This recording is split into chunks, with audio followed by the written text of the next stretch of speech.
Today we are removing the stereo from a 2007 Mercedes GL 450. We're going to start with our plastic pry bar and go down to the bottom edge. When prying, you don't want to pry against the panel from this point over to here because this is a wood grain panel and you don't want to pry against this and possibly break it. So we're going to start down here at the very corner and pry this panel out away from the dash.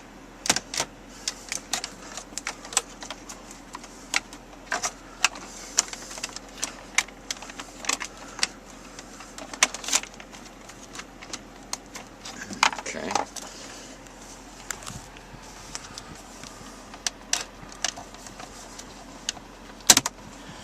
We got the left side loose. We're going to do the same for the right side and pry the right side of the dash apart from the panel from the dash here. And you can see that this releases and comes back.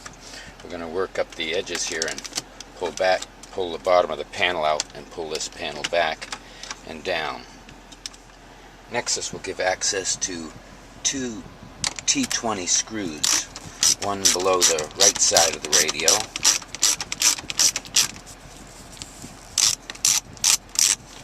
and we'll be removing that screw,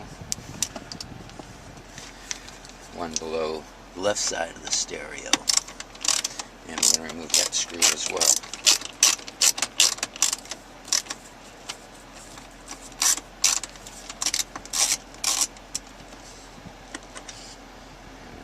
That screw.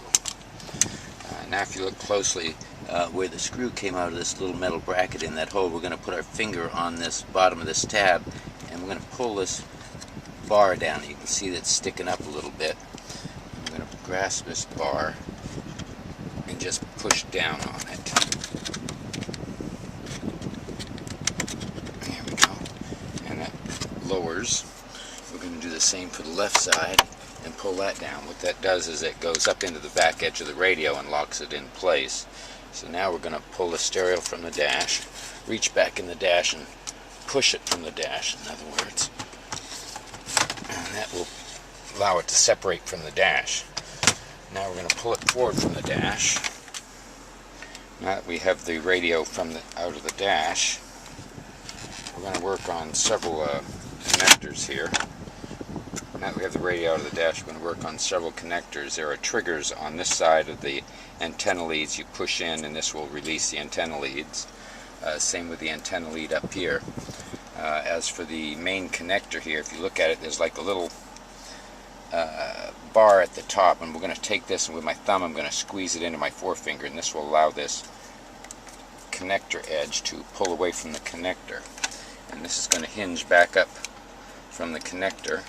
And it's going to hinge up about this far, and this will allow you to remove the connector right up out of the radio.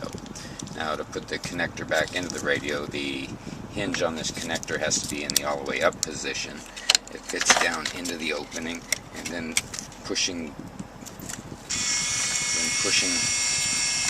the bar back down locks it into place, and it's ready to go back in.